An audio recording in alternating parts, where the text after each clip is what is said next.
Hello guys, welcome to Aimu kitchen. இன்னைக்கு வந்து நம்ம பீட்ரூட்ல சூப்பராக ஒரு சால்னா செய்ய போகிறோம். இந்த சால்னா வந்து சப்பாத்தி கூட நீங்கள் வந்து பரோட்டா கூடலாம் வந்து சாப்பிட்டீங்கன்னா செம்ம ஆப்டாக இருக்கும், சூப்பராக இருக்கும். ஸ்டீம்டு ஃபுட்ஸில் பார்த்தீங்கன்னா உங்களுக்கு இடியாப்பத்துலலாம் சூப்பராக இருக்கும். வாங்க இது எப்படி செய்யலாம் பார்த்துடலாம்.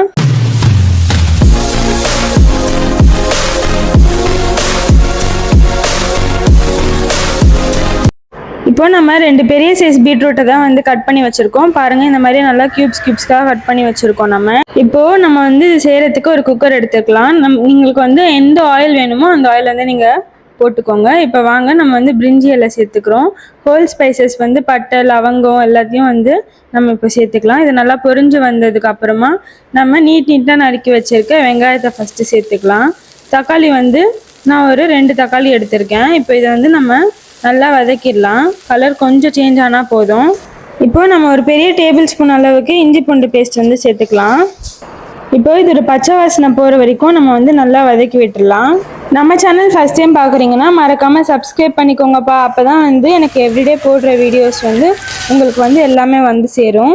இப்போது நம்ம வந்து தக்காளி எடுத்து வச்சுருந்தோம் இல்லையா, அதையும் வந்து இதில் சேர்த்துட்டு இது நல்லா வதங்கி வர்றதுக்கு நம்ம தேவையான அளவுக்கு கல் உப்பு சேர்த்து நம்ம நல்லா ஸ்மாஷ் ஆகிற மாதிரி நம்ம வந்து வதக்கிக்கலாம்.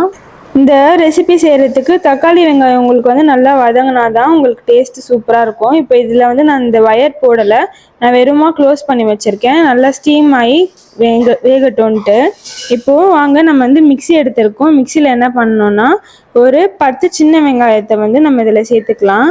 அப்புறம் ஒரு 1/4 மூடி தேங்காய் நம்ம வெட்டி வச்சுருக்கோம், அதையும் இதில் சேர்த்துக்கலாம். இப்போ இது கூடவே வந்து கசகசா 1/2 டேபிள் ஸ்பூன் நம்ம சேர்த்துருக்கோம். அதுக்கப்புறம் சீரகம் 1/2 டேபிள் ஸ்பூன் சேர்த்துருக்கோம். 1/2 டேபிள் ஸ்பூன்னா வந்து நான் பெரிய டேபிள் ஸ்பூன் எடுத்திருக்கேன். நீங்கள் குட்டி ஸ்பூன் போடுறீங்கன்னா 1 ஸ்பூனில் போட்டுக்கோங்க. அடுத்து முந்திரி ஒரு 5 முந்திரி நான் இதில் சேர்த்துருக்கேன். இப்போ வந்து பீனட் வேர்க்கடலை வந்து நம்ம கொஞ்சோண்டு சேர்த்துக்க போகிறோம். இதில் கொஞ்சமாக நீங்கள் வந்து தண்ணி சேர்த்துக்கோங்க. சேர்த்து நல்லா அரைச்சி எடுத்துகிட்டு வந்துடலாம். நான் அரைச்சி எடுத்துகிட்டு வந்து காட்டுறேன். இப்போ நம்ம குக்கர் மூடி வச்சுருந்தோம் இல்லையா, அது ஃபஸ்ட்டு பார்த்துடலாம். நல்லா வெந்து வந்திருக்கு சூப்பராக.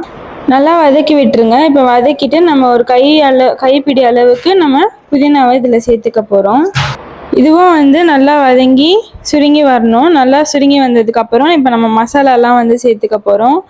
இப்போது ஃபஸ்ட்டு வந்து ரெட் சில்லி பவுடர், இது வந்து காஷ்மீரி ரெட் சில்லி பவுடர் தான் நம்ம சேர்த்துருக்கோம். ஃபஸ்ட்டு மஞ்சள் பொடி வந்து 1/2 டேபிள் ஸ்பூன் வந்து சேர்த்துக்கலாம். அதுக்கப்புறம் தனியாத்தூள் வந்து 1/2 டேபிள் ஸ்பூன் வந்து நம்ம சேர்த்துக்கலாம். நல்லா தாராளமாகவே சேர்த்துக்கோங்க. அதுக்கப்புறமா இது வந்து கரம் மசாலா வந்து இப்போ நம்ம 1 டேபிள் ஸ்பூன் அளவு சேர்த்துருக்கோம். நீங்கள் வந்து கரம் மசாலாவும் சேர்த்துக்கலாம், இல்லைனா வந்து சிக்கன் மசாலாவும் சேர்த்துக்கலாம். இப்போ வந்து நம்ம இதை வந்து நல்லா ஒன்று போல் கிளறி விட்டுருவோம்.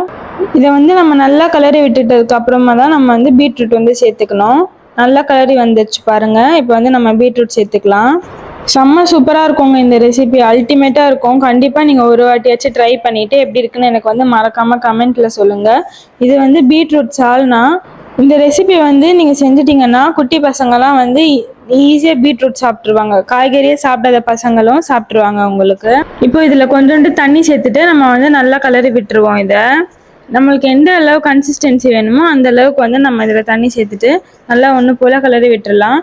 இதுக்கப்புறமா தான் வந்து நம்ம உப்பு, காரம், அந்த டேஸ்ட்லாம் வந்து கடைசியாக நம்ம செக் பண்ணி பார்க்கலாம்.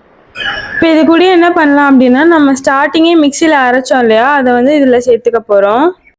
இந்த திக் பேஸ்ட் வந்து உங்களுக்கு வந்து ஒரு ரிச்சான ஒரு ஃப்ளேவர் கொடுக்கும். இந்த கோகோனட்லாம் நம்ம சேர்க்குறப்போ செம்மையாக இருக்கும். கண்டிப்பாக இந்த மாதிரி ட்ரை பண்ணி பாருங்கள்.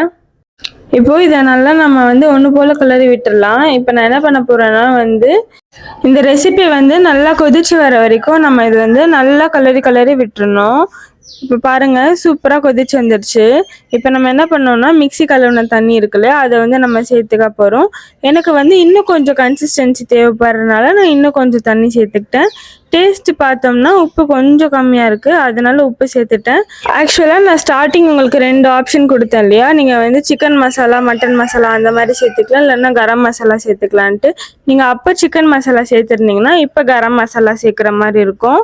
அந்த மாதிரி நீங்கள் வந்து பார்த்துக்கோங்க. இப்போ வந்து நம்ம குக்கர் க்ளோஸ் பண்ணிவிட்டு ஒரு 2 விசில் விட்டுட்டு இதை வந்து எடுத்து பார்த்தோம்னா சூப்பராக அருமையாக ரெடி ஆகிட்டு இருக்கும் நம்மளுடைய கிரேவி.